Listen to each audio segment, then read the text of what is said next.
नमस्कार दोस्तों, मैं अखिल वी अकेडमी में आपका एक बार फिर से स्वागत करता हूं।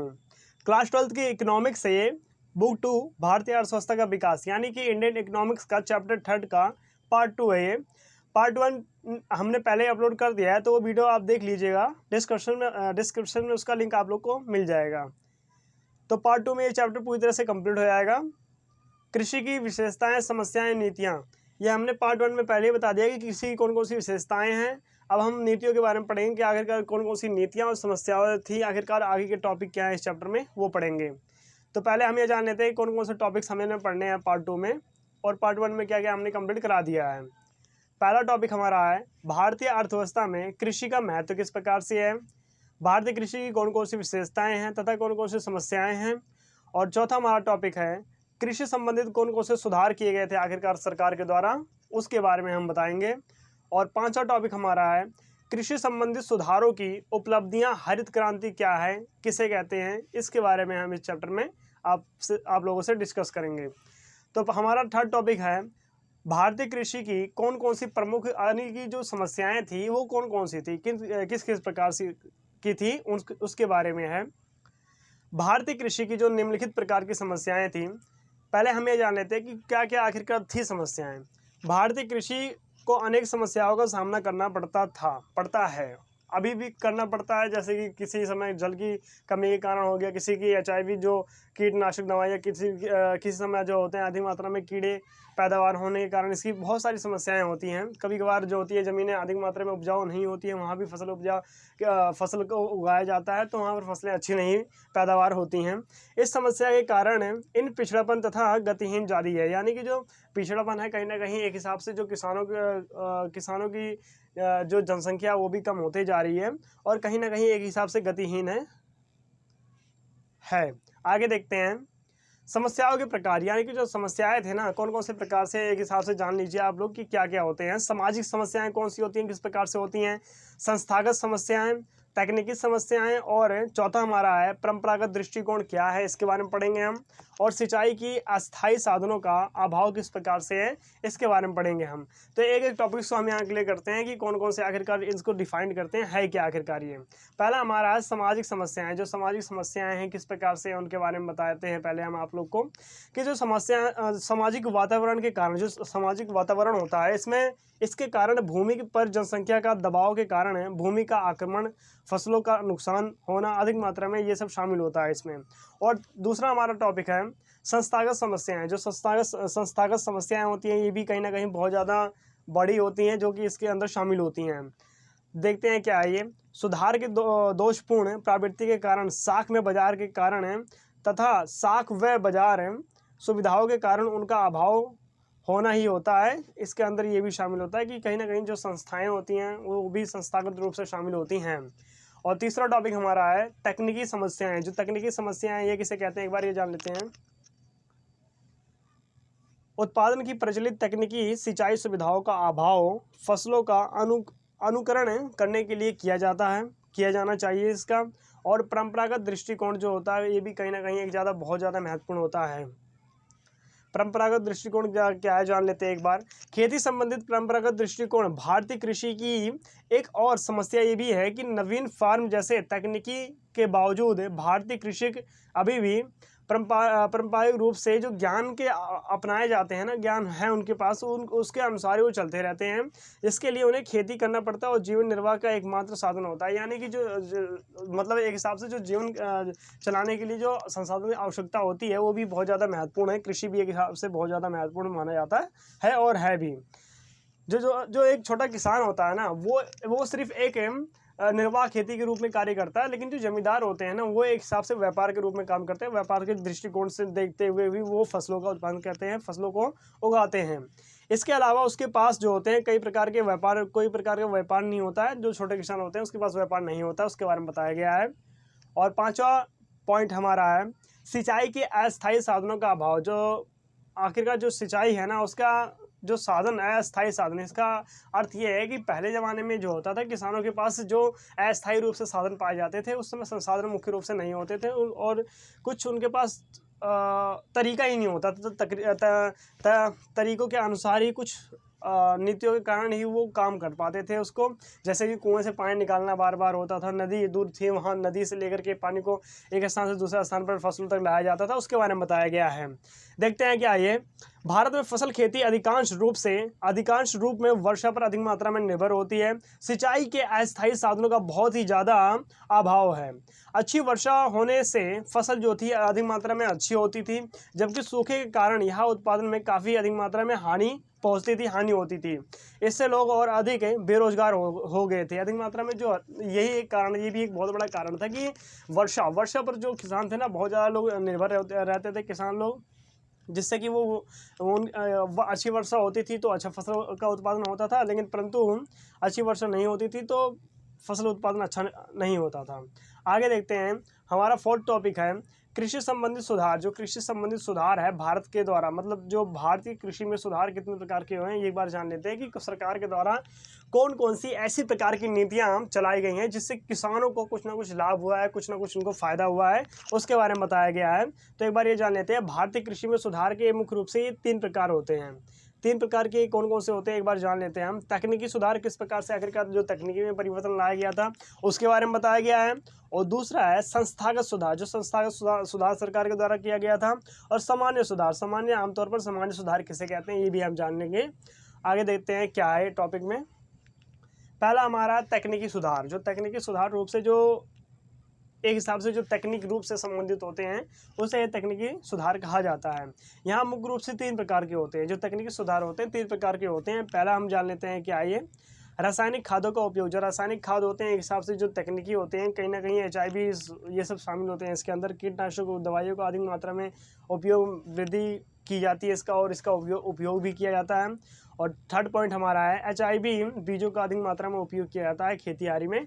जहाँ तक अधिक मात्रा में मुझे पता है कि जो HIV बीज होते हैं उनका ज़्यादा उपयोग नहीं करना चाहिए, ताकि जो कीटनाशक को वो मारने के लिए ही सिर्फ उस दवाई का इस्तेमाल करना चाहिए, नहीं तो फसल भी इससे ज़्यादा ख़राब हो जाती है अधिक मात्रा में HIV के उपयोग से।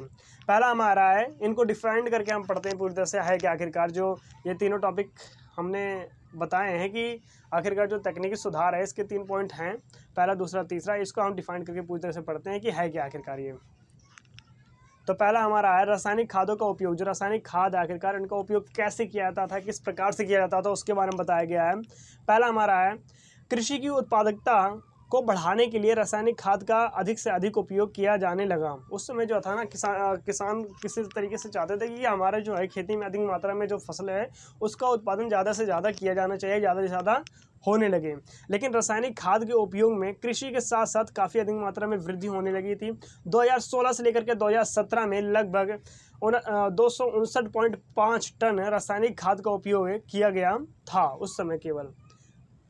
आगे देखते हैं, सेकंड पॉइंट हमारा है कीटनाशकों के उपयोग में वृद्धि। जो कीटनाशक है ना उनका अधिक मात्रा में किस प्रकार से आखिरकार जो उपयोग किया जाता था और उसकी वृद्धि कैसे हुई थी उसके बारे में जान लेते हैं एक बार।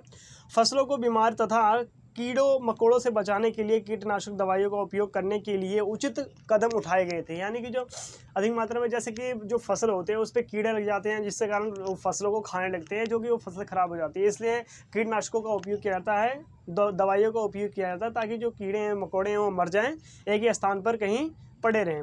इसके लिए केंद्रीय पौधा तथा केंद्र सरकार के द्वारा पौधा संरक्षण स्थापित किया गया था। केंद्र सरकार के द्वारा पौधा संरक्षण केंद्र स्थापित किया गया था उस समय। और तीसरा हमारा पॉइंट है HIV का उपयोग करना। जो HIV है आखिरकार उसका उपयोग किस तरीके से किया जाता है इसके बारे में जान लेते हैं एक बार। सन 1965 में भारतीय कृषि में उपज देने वाली बीजों ने परंपरावादी बीजों का स्थान ले लिया था उस समय, और गेहूं, चावल, मक्का, बाजरा और कपास के लिए विशेष रूप से अधिक उपज देने वाले बीजों के उपयोग से जो फसलें थी इसके उत्पादन में अधिक मात्रा में वृद्धि हुई कहीं ना कहीं। और अधिक उपज देने वाली जो बीजें थी उनके लिए जो अधिक मात्रा में विकास किया गया था, उसके वितरण के लिए राष्ट्रीय बीजों का निगम की स्थापना की गई थी। यानी कि जो HIV जो बीज थे ना उसके लिए भी कहीं ना कहीं अधिक मात्रा में, जैसे कि राष्ट्रीय बीज निगम की स्थापना की गई थी कि किन किन बीजों का इस्तेमाल ज़्यादा से ज़्यादा किया जाना चाहिए, किन किन बीजों का इस्तेमाल नहीं किया जाना चाहिए। जो HIV बीज होते हैं ये बीज बहुत ज़्यादा खतरनाक होते हैं, लेकिन कुछ काम के लिए बहुत ज़्यादा जरूरी भी होते हैं कि इनके बिना कोई भी काम नहीं होता। ऐसा भी माना जाता है कि ज़्यादा से ज़्यादा फसलें उगाने के लिए जहाँ पर आवश्यकता होती है चाहे भी बीज को वहाँ डाल देते हैं, ऐसा भी होता है। और हमारा फोर्थ टॉपिक है संस्थागत सुधार। जो संस्थागत सुधार है आखिरकार फोर्थ टॉपिक का यह है, संस्थागत सुधार किसे कहते हैं आखिरकार। इसके अंदर जान लेते हैं कि कौन कौन से कितने प्रकार के होते हैं आखिरकार ये। पहला हमारा है संस्थागत सुधार मुख्य रूप से दो प्रकार से होते हैं। पहला है लगान का नियमन। जो लगान का नियमन होता है कितना होता है, और चकबंदी किसे कहते हैं। मुख्य रूप से इन दोनों को हम डिफाइन करके पढ़ते हैं आखिरकार है क्या ये। पहला हमारा है लगान का नियमन। जो लगान का नियमन होता है एक बार ये जान लेते हैं क्या होता है। लगान का नियमन किसानों से अत्यधिक रूप से और गैर कानूनी जबरदस्ती वसूलियों को समाप्त करने के लिए लगान निश्चित कर दिया गया था तथा इनकी राशि के फसल के रूप में जो मूल्य से अधिक मात्रा में अधिक से अधिक नहीं किया जाना चाहिए। इसका अर्थ ये है कि लगान का अर्थ ये है कि जो किसानों के द्वारा अधिक मात्रा में जो गैर कानूनी तरीके से ज़बरदस्ती वसूली की जाती थी, जो कि उनके लिए बहुत ज़्यादा मुश्किल होता था उस समय, उसके बारे में बताया गया, जो कि एक हिसाब से सरकार के द्वारा जो उनकी राशि थी एक हिसाब से निश्चित कर दी गई थी। और दूसरा पॉइंट हमारा है चकबंदी। चकबंदी किसे कहते हैं आखिरकार, क्या होती है इसके बारे में जान लेते हैं एक बार। चकबंदी का अर्थ ये होता है कि छोटे छोटे जो किसान होते हैं उनकी खेतें जो होती हैं एक स्थान से दूसरे स्थान पर जो फैली हुई होती हैं छोटे छोटे टुकड़ों में, जैसे 5 मंडी, 3 मंडी, 2 मंडी के हिसाब से आप समझ गए होंगे क्या है ये। तो उसके हिसाब से जो किसानों की जो खेतें बटे हुए होते हैं उनको एक ही स्थान पर चकबंदी उनके मतलब जो किसान की जो बटी हुई खेती होती है एक ही स्थान पर इकट्ठा एकत्रित हो जाती है, उसे ही चकबंदी कहा जाता है। मुख्य रूप से आसान शब्दों में यह है। बाकी इसको डिफाइन करते हैं क्या है ये।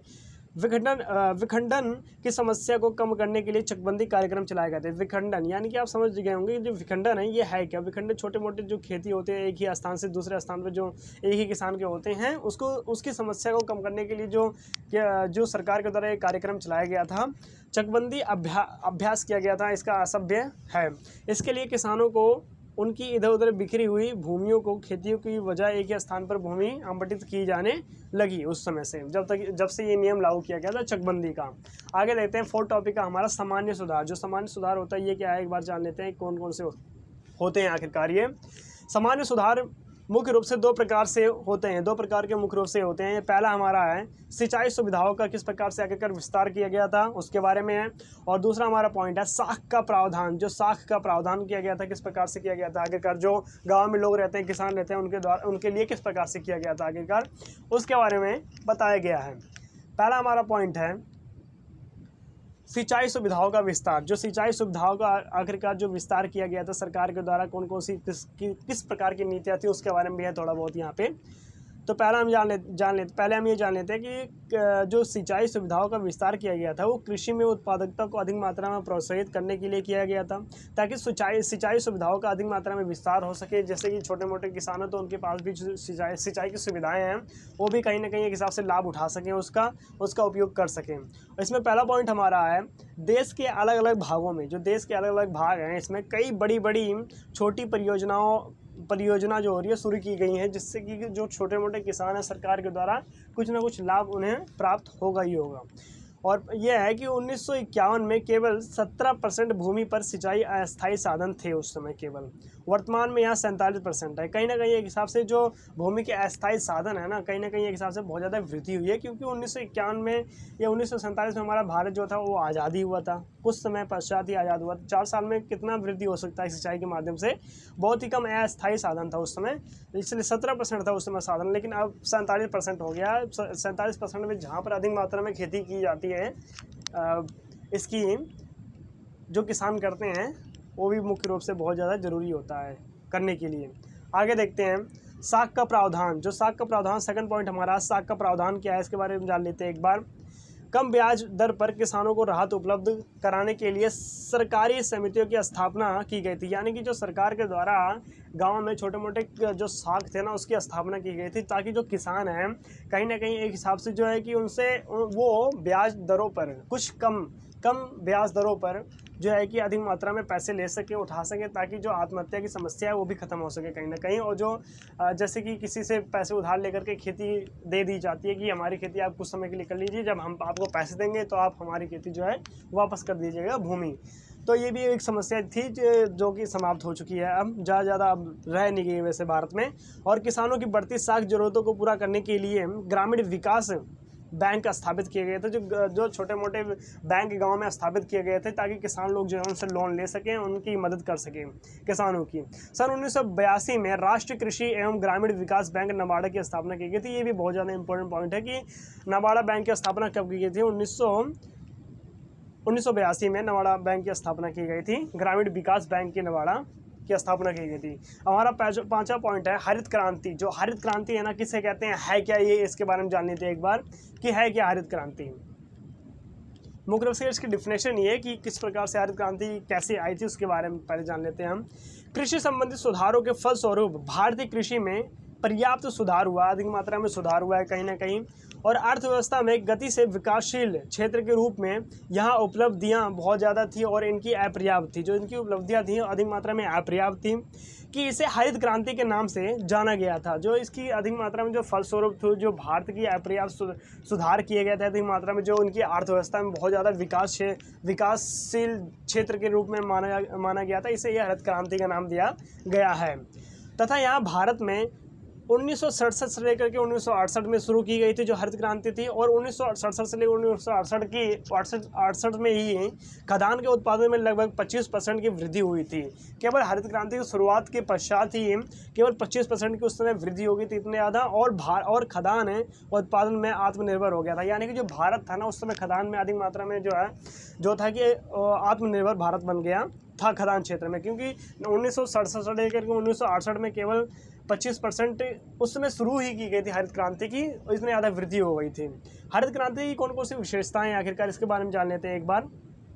उच्च पैदावार वाली किस्म के बीजों का उपयोग करना और रासायनिक उर्वरक होते हैं उनका उपयोग करना अधिक मात्रा में किया जाता था उस समय भारत में।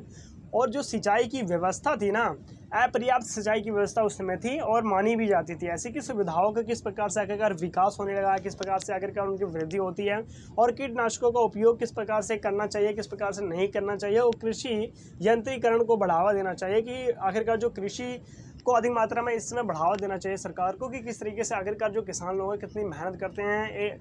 एक ही साल का क्यों ना ड्यूरेशन टाइम ले लीजिए कि किस जो रबी फसलें होती हैं, खरीफ फसलें होती हैं, किस प्रकार की होती हैं, कितनी मेहनत लगते हैं उसमें, एक एक बूंद पानी के लिए उनको जो है कि इंतजार करना पड़ता है। हरित क्रांति के कौन कौन से प्रभाव हैं ये जान लेते हैं एक बार, कि हरित क्रांति के आखिरकार जो प्रभाव हैं ये कौन कौन से आखिरकार हैं, इनके बारे में। पहला हमारा है विक्रय अधिशेष। विक्रय अधिशेष की प्राप्ति अधिक से अधिक होना चाहिए, अधिक मात्रा में इसका हरित क्रांति की तरह से प्रभाव है। और खदानों पर बम्फर स्टॉक के रूप में वृद्धि होना चाहिए, कि कहीं ना कहीं एक हिसाब से कुछ भी कहीं भी अकाल पड़ते हैं, कभी ना कभी फसलों की कमी पड़ती है, तो उसका जो स्टॉक के रूप में रखा गया है उसका अधिक मात्रा में उपयोग किया जा सके, इसके बारे में बताया गया है। और तीसरा पॉइंट हमारा है निम्न वर्गों का अधिक से अधिक लाभ होना चाहिए, इसका कहीं ना कहीं एक हिसाब से लाभ उठाना चाहिए। और चौथा हमारा पॉइंट है खदान आत्मनिर्भरता की प्राप्ति का एक महत्वपूर्ण बिंदु थी। यानी कि जो 1967 में जो हरित क्रांति लाई गई थी उस समय 25% की जो वृद्धि हुई थी खदान में, उसके बारे में बताया गया है। आगे देखते हैं हरित क्रांति की सीमाएं कौन कौन सी, आखिरकार जो सीमाएं हैं ये किसे कहते हैं, एक बार ये जान लेते हैं हम। पहला हमारा है खाद्य फसलों तथा सीमित विशेष रूप से गेहूं, मक्का और धान का यहाँ पर जो एक हिसाब से सीमा है। सीमाएं मुख्य रूप से इतनी फसलें मुख्य रूप से उस समय उगाई जाती थी कि गेहूं, मक्का और धान जो था, धान और गेहूं अधिक मात्रा में जो है ज़्यादातर फसलें उगाई जाती हैं। और दूसरा पॉइंट हमारा है सीमित क्षेत्र पंजाब, पश्चिमी उत्तर प्रदेश तथा कुछ राज्यों में ये सीमित थी, मानी जाती थी। तीसरा पॉइंट हमारा है किसानों में समानता तथा आर्थिक समानता में अधिक मात्रा में गिरावट आई थी। ये भी एक बहुत बड़ा भाग है, बहुत बड़ी समस्या थी, उस समय मानी जाती थी।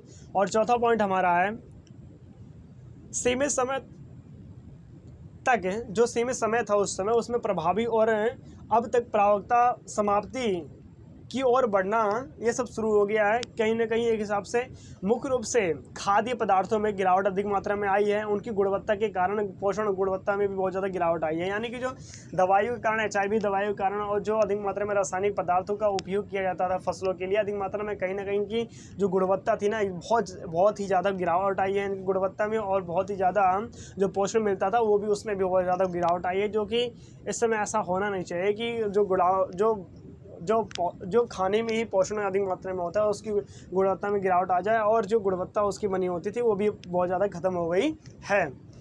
तो हमारा यहाँ थर्ड चैप्टर का सेकंड पार्ट कंप्लीट हो गया है। वीडियो को लाइक ज़रूर कीजिएगा, चैनल को सब्सक्राइब जरूर कीजिएगा और वीडियो के बारे में जरूर बताइएगा आप लोग की वीडियो आप लोगों को कैसी लगी। बाकी हमारे रस्तोगी सर हैं, उन्होंने पॉलिटिकल साइंस और ज्योग्राफी के कुछ पार्ट्स शुरू कर दिए हैं, तो उनकी वीडियोस आप देख लीजिएगा। डिस्क्रिप्शन में आपको उनका भी लिंक मिल जाएगा उस वीडियो का। बाकी हमने माइक्रो इकोनॉमिक्स का फर्स्ट चैप्टर कंप्लीट कर दिया है, इंट्रोडक्शन। बाकी वो भी आप वीडियोस देख लीजिएगा, डिस्क्रिप्शन में उसका लिंक भी मिल जाएगा आप लोग को। बाकी अब मैं अगली वीडियो मिलूँगा, तब तक के लिए जय हिंद, जय भारत।